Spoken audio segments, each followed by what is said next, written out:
Assalamualaikum warahmatullahi wabarakatuh. Salam sejahtera bagi kita semua. Nama saya Jonathan Michael dengan NPM 1817-15164 kelas B. Di sini saya akan menjelaskan tentang ulangan tengah semester teori informasi.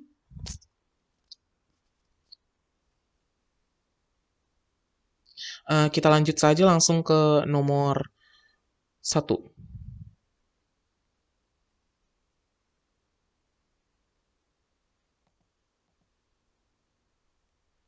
Apa yang dimaksud dengan teori informasi? Dari sumber saya, web Wikipedia, teori informasi adalah disiplin ilmu dalam bidang matematika terapan yang berkaitan dengan kuantitasi data, sehingga data atau informasi itu dapat disimpan dan dikirimkan tanpa kesalahan melalui suatu kanal informasi. Selanjutnya, kita ke nomor 1B. Apa bedanya data dan informasi? Data adalah fakta mentah atau rincian peristiwa yang belum diolah, yang terkadang tidak dapat diterima oleh akal pikiran dari penerima data tersebut. Maka dari itu, data harus diolah terlebih dahulu menjadi informasi untuk dapat diterima oleh penerima. Lalu, informasi adalah hasil pengolahan data yang sudah dapat diterima oleh akal pikiran penerima.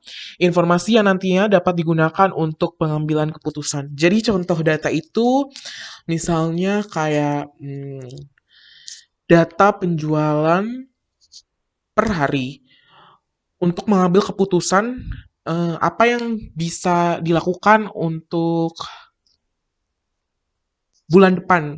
Jadi data per hari itu harus diolah terlebih dahulu menjadi informasi. Informasinya merupakan informasi penjualan dalam waktu 1 bulan. Dari informasi dalam waktu jangka 1 bulan itu, maka manajer dapat mengambil keputusan-keputusan atau kebijakan-kebijakan apa yang akan dilakukan untuk bulan depan untuk memperbaiki atau untuk meningkatkan penjualan berdasarkan informasi yang didapat dari data yang sudah diolah. Itu bedanya data dan informasi. Data itu mentahnya dan informasi adalah hasil pengolahannya. Selanjutnya kita ke nomor 2A. 2A, apa saja komponen yang diperlukan di dalam mengirimkan informasi? Komponen pertama adalah sumber atau sender, pengirim, sistem transmisi, penerima, dan tujuan pengiriman informasi. Nah, di sini langsung ke soal nomor 2B, gambarkan dan jelaskan alur kerja pengiriman data tersebut. Jadi pertama-tama ada sumber source. Source ini adalah alat komponen yang membangkitkan data atau informasi yang akan ditransmisikan dapat berupa alat input pada komputer. Alat ini dapat mengubah informasi audio, video, atau teks menjadi satuan data untuk diproses pada sistem komputer. Jadi pertama dari sumber mengirim, melalui pengirim yaitu transmitter, alat untuk memproses data atau informasi yang berasal dari sumber source agar dapat disalurkan oleh sistem atau media transmisi. Bentuk fisiknya dapat berupa komputer personal yang dapat mengolah segala bentuk informasi atau secara khusus dapat berupa pesawat telepon untuk komunikasi dengan informasi berupa suara atau voice. Setelah itu, selanjutnya ada sistem transmisi, yaitu berupa jalur transmisi tunggal, single transmission line, atau jalur kompleks network yang menghubungkan sistem sumber dengan sistem tujuan. Secara fisik dapat berupa media wireline atau media wireless. Jalur transmisi tunggal maksudnya adalah antara perangkat pengirim dan penerima, satu jenis media dalam satu segmen jaringan. Sedangkan maksud dari jalur kompleks adalah perangkat pengirim dan penerima dihubungkan oleh satu sistem. Nah, jadi pertama dari sumber menuju ke pengirim, lalu ke sistem transmisi. Nah, di sistem transmisi ini biasanya ada gangguan. Jadi di sini biasanya ada suatu sistem untuk menghindari gangguan atau supaya data-data yang dikirim cepat namun akurat. Lalu ada penerima setelah dari sistem transmisi, penerima atau receiver, alat untuk menerima sinyal dari transmisi dan memproses menjadi informasi yang dapat ditangkap atau diproses oleh tujuan. Fisiknya dapat berupa komputer personal untuk fungsi informasi secara umum. Lalu yang terakhir ada tujuan atau destination, menangkap informasi yang dihasilkan oleh penerima, informasi yang diterima oleh perangkat tujuan, selanjutnya diubah menjadi informasi yang sama dengan informasi yang dikirimkan. Software aplikasi digunakan untuk menjembatani informasi ini menuju pengguna jaringan komputer. Jadi secara Mudahnya, data dikirim melalui sumber ini, lalu melalui pengirim atau transmitter. Dari transmitter dikirim ke sistem transmisi lalu diterima oleh receiver, lalu sampai ke tujuan atau destination. Lalu selanjutnya apa yang dimaksud dengan lossy data dan lossless data? Pertama-tama, lossy dan lossless itu salah satu teknik kompresi data. Jadi pertama saya akan jelaskan apa itu lossless compression, adalah jenis kompresi di mana selama proses kompresi tidak ada data yang hilang. Hal ini mengakibatkan data menjadi hampir sama persis dengan data aslinya, namun perubahan size-nya tidak signifikan. Jadi perubahan data atau size datanya dari lossless data ini hampir atau sama miripnya dengan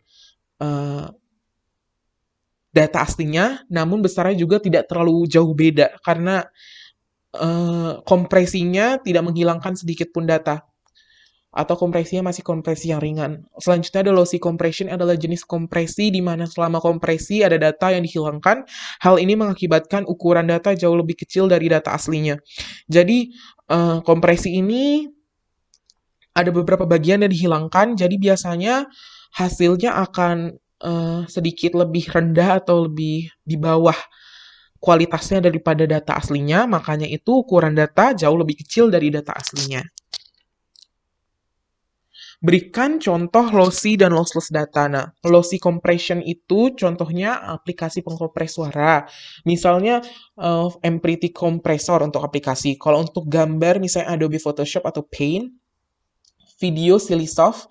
Untuk ini aplikasi-aplikasi untuk pengompresnya. Kalau contoh format file lossy compression, itu misalnya file-file MP3, biasanya file MP3 itu ada yang 360 dan 128 kalau tidak salah. Jadi itu dikompres. Semakin kecil, semakin buruk juga suaranya. Begitu juga dengan JPEG dan MPEG. Biasanya pixelnya semakin pecah kalau misalnya untuk foto, kalau misalnya ini makin kecilkan. Lalu masuk ke lossless compression, ada aplikasinya WinRAR dan WinZip. Contoh format file lossless compression itu ada .zip, .rar, dokumen file kayak .xls dan ppt, juga file executable atau .x.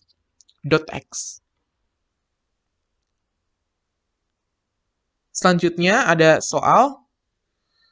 Seorang dikatakan tinggi badan bila di atas 1,75 meter. Asumsikan peluang bila perempuan wanita tinggi jika peluang laki-laki adalah PL-nya itu 0,5, jika diasumsikan 20% perempuan adalah tinggi, maka peluang tinggi dan seorang perempuan dan laki-laki, maka PTL sama dengan 0,06. Seorang dikatakan tinggi jika badannya di atas 1,75, asumsikan bahwa peluangnya itu untuk laki-laki dari jumlah semuanya 0,5,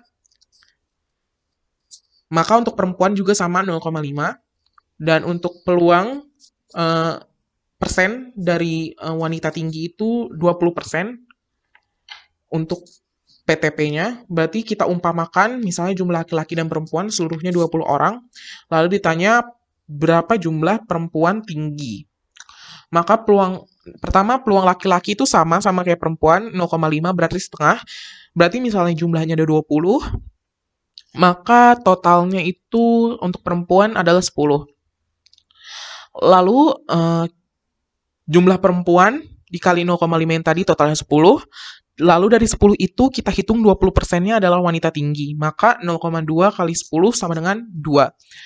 Peluang perempuan tinggi berarti dari 2, dari semua total 20 orang itu, 2 per 20 yaitu 0,1. Peluangnya adalah 0,1. Lanjutkan ke nomor 3B.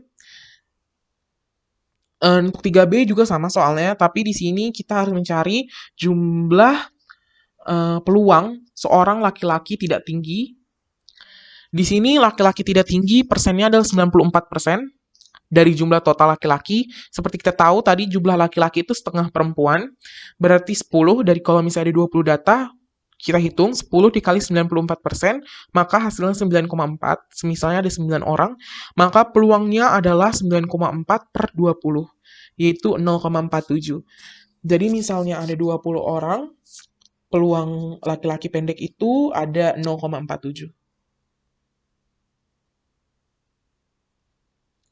Hitung Shannon entropi dari kemunculan simbol berikut.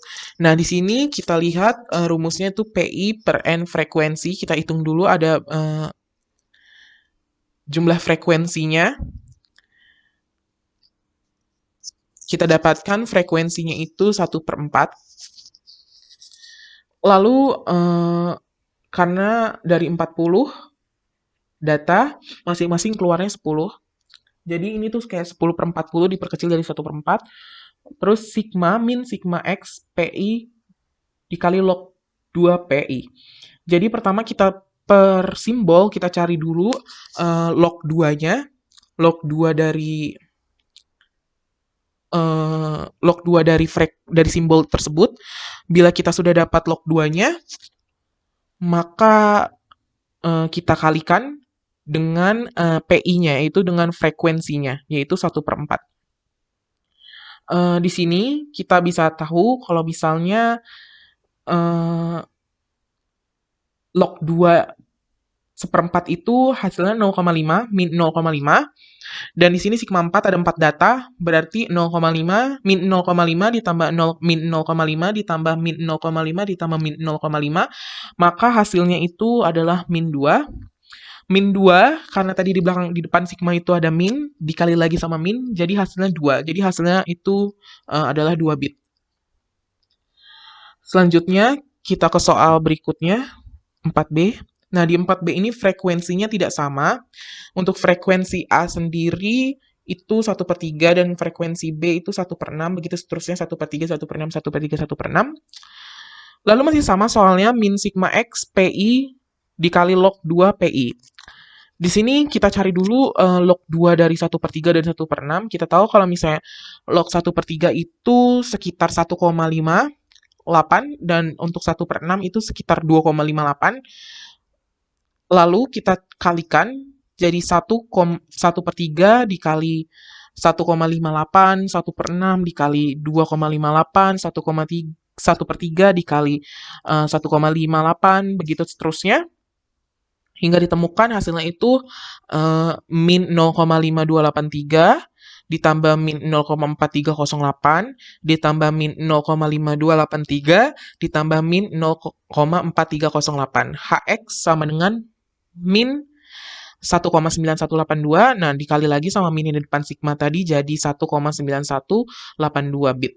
Nah, hasilnya seperti itu. Kita lanjut ke 4C, jelaskan apa makna perbedaan nilai Shannon entropi dari soal A dan B.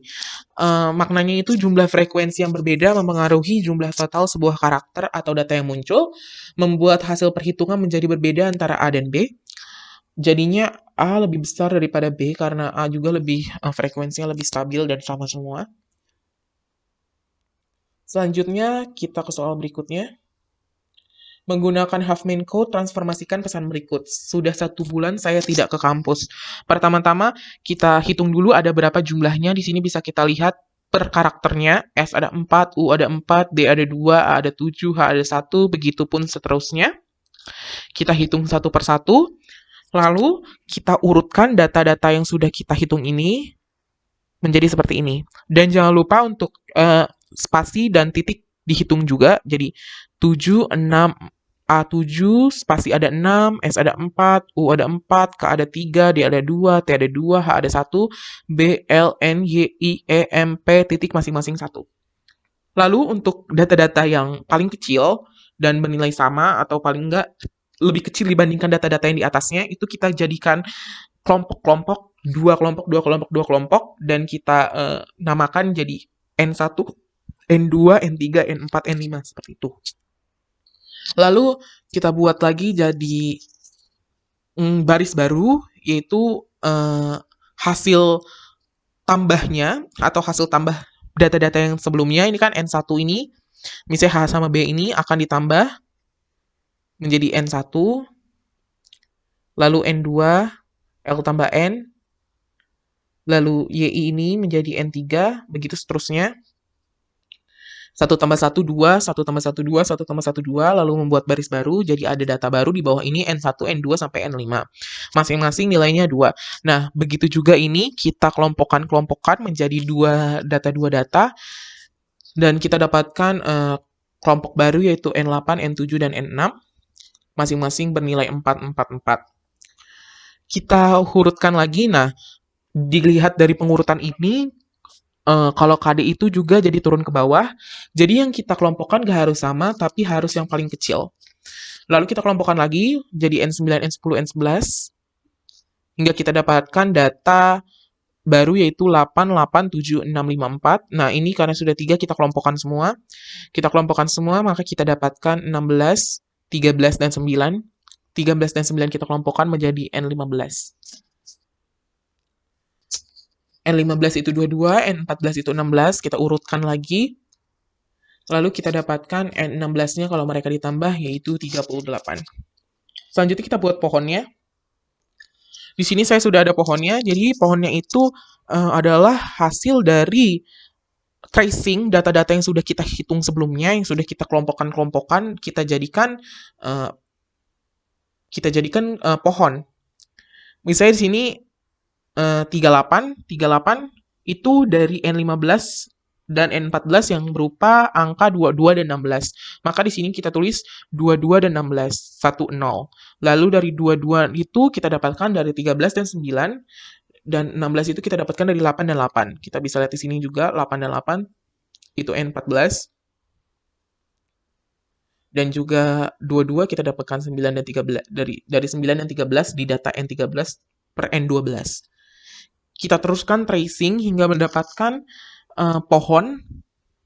Nah, lalu dari pohon ini kita bisa menemukan half main code dari masing-masing simbol-simbol yang sudah diberikan. Di sini bisa kita lihat B itu kenapa bisa dapat 0, 1, 0, 0, karena diikutin aja dari B ini ke atas 0. Lalu dari atas 0, 1. Mohon maaf, dari kita tracing dari atas. B ini kita dapat 0, 1, 0, 0, 0. Begitu juga yang E, kita tracing dari atas 0, 1, 0, 0, 1. Lalu kita D, kita tracing 0, 1, 0, 1. M kita tracing dari atas 0, 1, 1, 0, 0. Begitu seterusnya semuanya kita dapatkan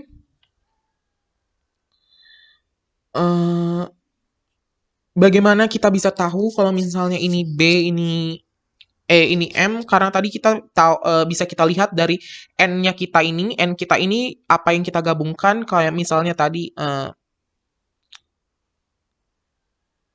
kalau bisa kita lihat di sini, kalau kita itu menggabungkan A dengan spasi di 7 dan 6, makanya kita bisa mendapatkan di sini A dengan spasi, karena kita menggabungkan.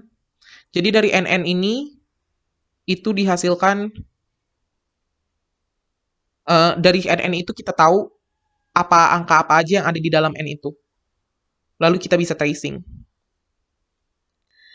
Nah, lalu kita transformasikan, dan kita dapat semua kode-kode yang sudah kita tracing. Lalu kita transformasikan ke kata sudah 1 bulan saya tidak ke kampus. Kita lihat S itu 001.